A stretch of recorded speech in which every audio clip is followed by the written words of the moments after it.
തൃശൂരിൽ കെ മുരളീധരൻ്റെ തോൽവി അപ്രതീക്ഷിതമൊന്നും ആയിരുന്നില്ല. കലാകൗമുദിക്ക് വേണ്ടി ഡോക്ടർ ജി ഗോപകുമാർ നടത്തിയ തെരഞ്ഞെടുപ്പ് അവലോകനത്തിൽ തൃശൂരിൽ സുരേഷ് ഗോപിയുടെ ജയം പ്രവചിച്ചിരുന്നു. മാത്രമല്ല, മുരളീധരൻ ജയന്റ് കില്ലറൊന്നും അല്ലെന്നും ഡോക്ടർ ജി ഗോപകുമാർ കൃത്യമായി പറഞ്ഞിരുന്നു. ഏറെ കൊട്ടിഘോഷിച്ചാണ് തൃശൂരിൽ മുരളീധരനെ സ്ഥാനാർത്ഥിയാക്കിയത്. എന്നാൽ അതിദയനീയമായ തോൽവിയാണ് മുരളീധരനുണ്ടായത്. 3ാം സ്ഥാനത്തേക്ക് മുരളീധരൻ പിന്തള്ളപ്പെടുകയും ചെയ്തു. തോൽവിക്ക് പിന്നാലെ മുരളീധരൻ ഇടഞ്ഞു. രാഷ്ട്രീയം ഉപേക്ഷിക്കുന്നു എന്ന് പോലും പ്രഖ്യാപിച്ചു. ഏറെ പണിപ്പെട്ടാണ് കോൺഗ്രസ് നേതൃത്വം മുരളീധരനെ അനുനയിപ്പിച്ചത്. KPCC പ്രസിഡന്റ് സ്ഥാനം പോലും കെ സുധാകരൻ വാഗ്ദാനം ചെയ്തു. എന്തായാലും തൽക്കാലം മുരളീധരൻ ശാന്തനാണ് എന്ന് മാത്രമല്ല, വട്ടിയൂർക്കാവിലേക്ക് പ്രവർത്തന മേഖല മാറ്റുന്നെന്ന സൂചനയും നൽകി കഴിഞ്ഞു. രാഷ്ട്രീയ നിരീക്ഷകർക്ക് തൃശ്ശൂരിലെ മുരളീധരൻ്റെ തോൽവി അപ്രതീക്ഷിതമായിരുന്നില്ല. മണ്ഡലത്തിൽ നിറഞ്ഞു നിൽക്കുകയായിരുന്നു സുരേഷ് ഗോപി. ഇടതുപക്ഷ സ്ഥാനാർത്ഥി VS സുനിൽകുമാറും സർവ്വസമ്മതൻ. ശരിക്കും കേരളത്തിൽ ത്രികോണ മത്സരം നടന്ന ഏക മണ്ഡലം തൃശ്ശൂരായിരുന്നു.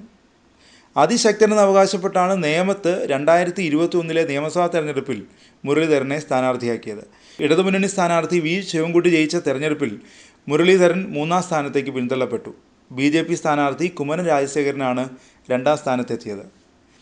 കേരളത്തിൽ നിയമസഭാ തെരഞ്ഞെടുപ്പിൽ തോൽക്കുന്ന ഏക സിറ്റിംഗ് ലോക്സഭാ അംഗവും മുരളീധരനാണ്. ലോക്സഭാ അംഗത്വം രാജിവെക്കാതെയാണ് നേമത്ത് മുരളീധരൻ മത്സരത്തിനിറങ്ങിയത്. 1996 നടന്ന ലോക്സഭാ തെരഞ്ഞെടുപ്പിൽ തൃശ്ശൂരിൽ K കരുണാകരനും കോഴിക്കോട് മകൻ മുരളിയുമായിരുന്നു കോൺഗ്രസ് സ്ഥാനാർത്ഥികൾ. തൃശ്ശൂരിൽ VV രാഘവനോടും കോഴിക്കോട് MV വീരേന്ദ്രകുമാറിനോടും അച്ഛനും മകനും തോറ്റു. വടക്കാഞ്ചേരി ഉപതെരഞ്ഞെടുപ്പിൽ മുരളീധരൻ തോറ്റപ്പോൾ ഒപ്പം നടന്ന പാർലമെൻറ്റ് തെരഞ്ഞെടുപ്പിൽ മുകുന്ദപുരത്ത് പത്മജ വേണുഗോപാലും തോറ്റു.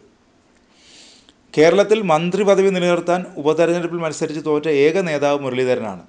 2001 AK ആൻ്റണി മുഖ്യമന്ത്രിയായപ്പോൾ മുരളീധരൻ KPCC പ്രസിഡൻ്റായിരുന്നു.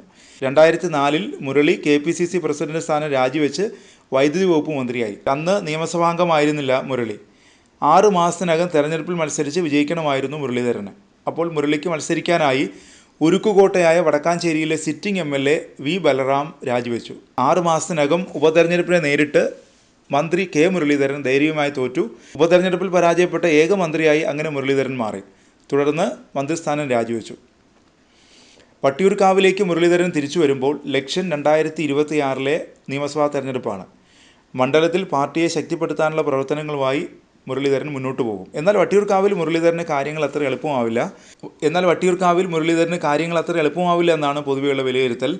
BJP മണ്ഡലത്തിൽ ശക്തമായ സാന്നിധ്യമാണ്. വട്ടിയൂർക്കാവിലെ MLA ആയി VK പ്രശാന്തിന് വലിയ ഇമേജാണ് മണ്ഡലത്തിലുള്ളത്. മുരളീധരൻ വടകരയിലേക്ക് പോയപ്പോൾ നടന്ന ഉപതെരഞ്ഞെടുപ്പിൽ K മോഹൻകുമാറിനെ തോൽപ്പിച്ചാണ് CPM വട്ടിയൂർക്കാവ് പിടിച്ചത്. കഴിഞ്ഞ നിയമസഭാ തെരഞ്ഞെടുപ്പിൽ കോൺഗ്രസ് 3ാം സ്ഥാനത്തേക്ക് പിന്തള്ളപ്പെടുകയും ചെയ്തു.